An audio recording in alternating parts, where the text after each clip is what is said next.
უნიკალურია კავკასიური იოგა, მაგიტომ რომ სულ ჩემთან არის ეს ინსტრუმენტი. ხოლოდ ორი რამ ჭირდება მე.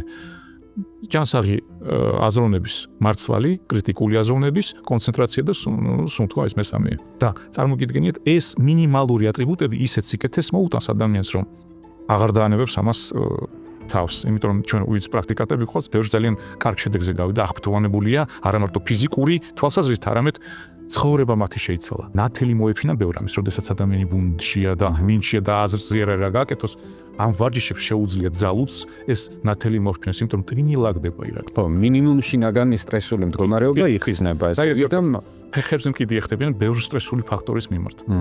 ეს ხმამაღლა ნათქვამია, მაგრამ ანუ ის ადრე რაც აღელვებდა და გამოყავდათ მათ წონასწორობიდან, ახლა უკვე აღარ ღელავენ და მშვიდად უყურებენ ამ პროცესებს. უფრო რაციონალურად. რაციონალურად იქოთ რა არის, როდესაც მშვიდებიან ის პროცესები მოვლენებიც ხდება. იმიტომ რომ ჩემი ღელვა იზიდავს უკვე ესე ჩაკეტილი მანკირი წრია.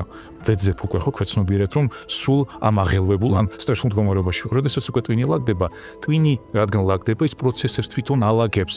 რადგან ეს რეალობა ჩემი ტვინის ში მიმავალი პროცესების ანარეკლია.